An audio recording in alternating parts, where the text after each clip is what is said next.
सुप्रभात। आप देख रहे हैं नेशनल न्यूज टाइम और मैं हूं आपके साथ सुमन नायक। आइए देखते हैं हमारे संवाददाता की एक विशेष रिपोर्ट। नमस्कार, आदाब, स्वागत है नेशनल न्यूज टाइम में सभी दर्शकों का। मैं हूं फैज खान। एक बार स्वागत है आपके अपने चैनल में नेशनल न्यूज टाइम में। आज हम मौजूद है जनपद गाजियाबाद उत्तर प्रदेश के मुरादनगर विधानसभा में। आपको बता दें, कल चुनाव खत्म हो गए पूरे उत्तर प्रदेश में। हाजी इदरीसी जो मौजूद है हमारे साथ, जो कि बसपा के प्रत्याशी रह चुके हैं। आज उनसे हम रूबरू करेंगे, जानेंगे महिला दिवस के शुभ अवसर पे क्या बात करेंगे आज चुनाव के मुद्दे में। सबसे पहले हाजी स्वागत है आपको। धन्यवाद पत्रकार महोदय। और सबसे पहले मैं अपनी पूरे क्षेत्रवासियों को तो अपना नमस्कार, सबको नमस्कार करता हूँ, धन्यवाद देता हूँ। और वुमेन डे जो आज है, इसके लिए मैं सारी माताओं को पूर्ण एक बार फिर से प्रणाम। जैसे कि अभी चुनाव उत्तर प्रदेश में खत्म हो गया 7 मार्च को, 10 मार्च को रिजल्ट है, इसके बारे में क्या कहना चाहेंगे? देखिए साहब, चुनाव खत्म हो चुका है, रिजल्ट आने की बारी है। एक दिन बीच का बाकी बचा हुआ है। आने वाली 10 तारीख को ओपन हो जाएगा तो सभी दलों का ये पता लग जाएगा कौन सा दल कितने पानी में है। तो हम सरकार बनाने जा रहे हैं। सीट कितनी आ रही है ये मान्य अभी नहीं रख रहा है। ये ओपन जो होगा, जब ईवीएम ओपन होंगी, असल में तो जब पता लगेगा। अभी तो कोई 200 प्लस बता रहा, कोई 300 प्लस बता रहा, लेकिन एक्चुअल 10 तारीख की शाम को ही रिजल्ट आएगा, तभी पता लगेगा। तो आप ये कैसे कह सकते हैं कि बसपा जो है कि आप पूरा उत्तर प्रदेश में आप सीट बना रहे हैं, आप चुनाव जीत रहे हैं, सामने बीजेपी भी है, सपा की सरकार भी है, कांग्रेस भी है, इनके बारे में आप क्या कहना चाहेंगे?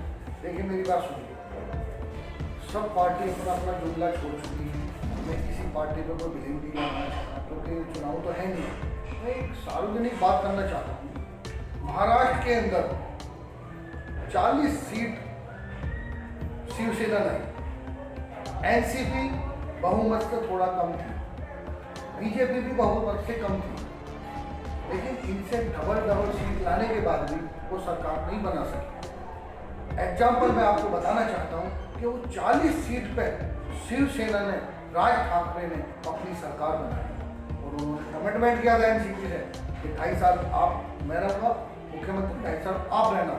लेकिन आने वाले 2.5 साल के बाद भी जब उन्हें लगा कि अगर हमारा समझौता यानी कि हमारा गठबंधन अगर खत्म होता है तो सरकार कोई भी नहीं बना पाएगा, इसलिए वहाँ शिवसेना ने बनाई। इसी तरह से उसी तर्ज पर उत्तर प्रदेश में भी सरकार बनने जा रही है और वो बहन जी ही निर्णायक भूमिका निभाएंगी और बहन जी लाख की सरकार बनेगी। लेकिन आने वाले 2.5 साल के बाद भी जब उन्हें लगा कि अगर हमारा समझौता यानी कि हमारा गठबंधन अगर खत्म होता है तो सरकार कोई भी नहीं बना पाएगा, इसलिए वहाँ शिवसेना ने बनाई। इसी तरह से उसी तर्ज पर उत्तर प्रदेश में भी सरकार बनने जा रही है और वो बहन जी ही निर्णायक भूमिका निभाएंगी और बहन जी लाख की सरकार बनेगी।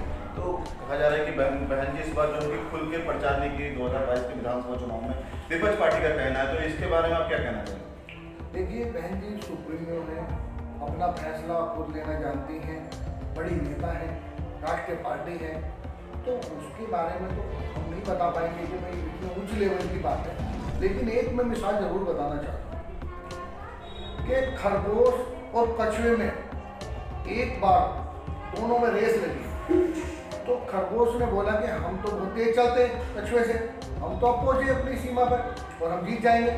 तो जब वो चला आधे रास्ते में, उन्होंने सोचा, पीछे मुड़ के देखा कि भाई खरगोश कछुआ तो आ ही नहीं रहा कहीं, तब तक ही आएगा, तब तक मैं सो जाता हूँ। तो वो थोड़ा सो गया और कछुआ अपनी धीमी चाल से, हाथी वाली चाल से, और वो अपने जीत वाले पॉइंट पर पहुंच गया, अपने जीत दर्ज करा ली। जब तक वो सो कर वहाँ तक पहुंचा, देखा कि कछुआ भी हो चुका था, जीत चुका था। तो ऐसे ही हम अपने धीरे धीरे मदमस्त हाथी वाली चाल से हम आगे निकल के और जीत जाएंगे। जैसे कि हाजी जी कहना है कि मुरादनगर विधानसभा में अगर विधानसभा सीट आप जीतते हैं तो युवाएं जो बेरोजगार है, यहाँ की जो समस्या है, क्या कहना चाहेंगे इस बारे में? ये आपने क्वेश्चन पूछा है बहुत बढ़िया, तो क्योंकि ये मेरी विधानसभा का क्वेश्चन है, मेरे क्षेत्रवासियों के लिए इसमें कुछ छुपा हुआ है। तो अगर मैं इस क्षेत्र से जीतता हूँ तो जो मैंने वादे किए हैं उनको पूर्ण रूप से निभाऊंगा और अपने नौजवान साथियों को रोजगार से जोड़ूंगा को रोजगार के अलावा शिक्षा से जोड़ूंगा। यहाँ पर चिकित्सालय जो मैंने पहले भी कहा था कि यहाँ पर होना चाहिए, 100 बेड का हॉस्पिटल होना चाहिए, उसको भी बनवाऊंगा। उसके बाद जो समस्या आती है छोटे लेवल पे, जैसे कि यहाँ पर सब्जी मंडी नहीं है, यहाँ पर क्या है, ठेली वाले ने रोड के पास ले गया, रोड के बीचों बीच ठेली लगा ली और रिक्शे वालों ने भी जाम लगा दिया, क्योंकि रोड पर ठेली लगाने का प्रावधान नहीं है हमारे यहाँ पर। लेकिन पता लगा कि 50 ठेली जगह रोड पर लग गई हैं, तो ट्रैफिक भी जाम हो गया। प्लस जो सब्जी लेने वाले वो भी जल्दबाजी में आधी सब्जी ले पाते हैं, आधी नहीं ले पाते। तो उनके लिए एक निर्धारित जगह होनी चाहिए, 3 सेट पड़ा होना चाहिए, सब्जी बेचने का पर्याप्त ठिया होना चाहिए। उसी तरह है, उसी तर्ज पर एक कमीला होना चाहिए। 50 ठेली जगह रोड पर लग गई हैं, तो ट्रैफिक भी जाम हो गया। प्लस जो सब्जी लेने वाले वो भी जल्दबाजी में आधी सब्जी ले पाते हैं, आधी नहीं ले पाते। तो उनके लिए एक निर्धारित जगह होनी चाहिए, 3 सेट पड़ा होना चाहिए, सब्जी बेचने का पर्याप्त ठिया होना चाहिए। उसी तरह है, उसी तर्ज पर एक कमीला होना चाहिए। जैसे कि मेरे यहाँ कसाई भाई हैं, कुरैशी भाई हैं, इनके लिए कमीले की ऐसी व्यवस्था हो जहाँ पर पानी का निकाल बढ़िया हो, जहाँ पर बदबू ना आए, जहाँ पर टीन शेड इनके लिए भी डाला हो, व्यवस्था हो, बैठने की व्यवस्था हो, सफाई की व्यवस्था हो, उनके लिए भी सब व्यवस्था बनाई जाएगी। तीसरा मेरा जो मौजू है वो है रिक्शा, ई रिक्शा। यहाँ पर कोई स्टैंड ऐसा नहीं है जो जहाँ पर ई रिक्शा को एक स्टैंड दे दिया है। यहाँ पर बस स्टैंड जो है हमारा बहुत पुराना टाइम का है, लेकिन वो बस स्टैंड पर अतिक्रमण यानी कि उस पर लोगों ने अपना कब्जा कर लिया। वहाँ बस का कोई अरेंजमेंट नहीं है, ना बस स्टॉप है और ना ई रिक्शा रुकने की व्यवस्था है। तो ई रिक्शा रुकने की व्यवस्था के लिए भी अलग से स्टॉपेज होना चाहिए, जहाँ पर वो अंदर आके खड़े हो और सवारी वहीं से बैठे, सीधे जाके अंदर जाने के बाद भी उनका वहाँ पर रुकने के बाद, जैसे कि मेट्रो का होता है कि 1 ही मिनट रुकेगा, 1 मिनट में सवारी उतारने के बाद फिर आगे जाएगा और दूसरे रास्ते से फिर वापस आएगा। क्योंकि यहाँ जगह कम है, ऐसी व्यवस्था नहीं है, तो इनके लिए व्यवस्था बनानी है। आज सबसे पहले अहम मुद्दा यहाँ पे आ रहा है फिर बेरोजगार को रही, बेरोजगार लड़के यहाँ पे बहुत ही, उनके रोजगार के बारे में बताइए। बहुत बढ़िया क्वेश्चन है आपका। देखिए, किसी विधायक ने, किसी MP ने, किसी MLA ने, किसी चेयरमैन ने भी इस तरफ से सोचा ही नहीं है और ना किसी ने दिमाग लगाना चाहा। यहाँ पर सबसे पहले रोजगार का हब होना चाहिए, इंडस्ट्री हब होनी चाहिए। मुरादनगर शहर दिल्ली के नज़दीक होने के कारण सबसे बड़ा इंडस्ट्री हब होना चाहिए, क्योंकि जो दिल्ली के नज़दीक आने वाले, जो दिल्ली में जाने वाले लोग हैं, जो लाखों करोड़ों की संख्या में डेली जा रहे हैं, उनको वहाँ ना जाके दिल्ली के आसपास शहरों में ही काम मिल सकता है। तो अगर हम मेजोरिटी में आए और हमने अपनी सरकार बनाई तो हम यहाँ पर इंडस्ट्री हब लाएंगे। वो कैसे लाना है, क्योंकि हम बिजनेसमैन हैं, हमको मालूम है कि इन लोगों को, अपने भाइयों को रोजगार कैसे मिलेगा। तो हमारी सबसे पहले प्रायोरिटी रोजगार देने की होगी और वो रोजगार हम देते रहेंगे 101%। तो आप जनता को क्या मैसेज देना चाहेंगे? देखिए, आपका बहुत बहुत शुक्रिया, धन्यवाद सभी वर्ग का, सभी समाज का। मैं किसी एक विशेष के लिए नहीं बोलना चाहता हूँ। आपने मेरे लिए बहुत मेहनत की, मुझे चुनाव भी लड़ाया और मुझे वोट भी दिया। अब आती है बात विनिंग और लॉस, यानी जीतना और हारना। न जीतना हारना जनता के हाथ में होता और न प्रत्याशी के हाथ में। रोजगार देने की होगी और वो रोजगार हम देते रहेंगे 101%। तो आप जनता को क्या मैसेज देना चाहेंगे?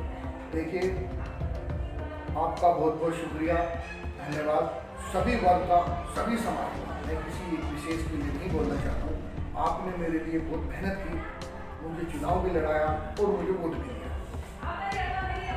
अब आती है बात विनिंग और लॉस, यानी जीतना और हारना। न जीतना हारना जनता के हाथ में होता और न प्रत्याशी के हाथ में। ये सिर्फ जो है वो ऊपर वाले के हाथ में होता है। अगर ऊपर वाले ने जिसको लिख दिया, उसको पूरी जनता मिलकर जिताना चाहे, नहीं जिता पाएगी, ना उसको काट पाएगी। तो मैं समझता हूँ कि जो ऊपर वाले ने लिख दिया वो होके रहेगा। जीतना होगा तो निश्चित तौर पर जीत के आएंगे, और जीतना नहीं होगा तो लोगों के बीच में रह के काम करेंगे, जन सेवा करेंगे। तो लोगों ने सराहा है मुझको, पहली बार मैं मैदान में आया हूँ और सराहा है। जो भी रिजल्ट निकलेगा उसके लिए मैं बहुत बहुत धन्यवाद देना चाहता हूँ सभी का। और फिर से आने वाले टाइम में भी हो सकता है मैं आपके बीच में फिर आऊँ, वोट मांगने के लिए आऊँ, चाहे आपकी अपनी मदद के लिए हो या आपकी मदद के लिए हो, लेकिन आपके बीच आता रहूँगा, आपका सेवक बनके काम करता रहूँगा। आपका कहना है कि चाहे आप चुनाव जीते, चाहे हारे, चाहे कुछ भी हो, लेकिन जनता के बीच रह के आप जनता की मदद करेंगे। बिल्कुल बेशक, मैं जनता के बीच में रहूँगा, जनता के बीच में उनकी परेशानी सुनूंगा और उनकी समस्याओं का हल करूँगा। जैसे कि यहाँ बोले एक बड़ा मुद्दा और है जो कि हम नहीं बोल पाए, यहाँ पर खेल का मैदान होना चाहिए, वो खेल का मैदान नहीं है। मेरे हर वर्ग के लोगों के अंदर बच्चे होते हैं, वो खेलने जाते हैं तो वहाँ पर पर्याप्त व्यवस्था नहीं है, उनके लिए भी पर्याप्त व्यवस्था बनाऊँगा। तो मेरे बच्चों और मेरे साथियों, आप ऊपर वाले से प्रे करें, आपके भाई को इज्जत मिल जाए और फिर आपके लिए मैं देखना कि मैं क्या कर सकता हूँ आपके लिए। धन्यवाद। हमारे साथ मौजूद थे आज जो कि बसपा से प्रत्याशी थे, मुरादनगर विधानसभा से चुनाव लड़े थे। हमारे एक को रिजल्ट आने वाला है। इनका कहना है अगर चुनाव जीतते हैं तो जनता के बीच रह के काम करेंगे, अगर नहीं भी जीतते हैं अपना जो भी लोगों का परेशानी दूर करेंगे, उनके सुख दुख में हमेशा तैयार रहेंगे। इस तरह से हम आपको पल पल की खबर नेशनल न्यूज़ टाइम में देते रहेंगे। देश और दुनिया की खबर नेशनल न्यूज़ में देखते रहिए। मैं फैज खान, कैमरामैन यूसुफ खान के साथ, धन्यवाद। बहुत बढ़िया। अगर आपको हमारा वीडियो पसंद आया हो तो इसे लाइक करें, हमारे चैनल को सब्सक्राइब करें और हाँ, बेल आइकन दबाना ना भूलें ताकि आप तक हमारे वीडियो की नोटिफिकेशन पहुंचती रहे। आप अपना सुझाव हमें कमेंट बॉक्स में दे सकते हैं। हमारे साथ जुड़ने के लिए शुक्रिया।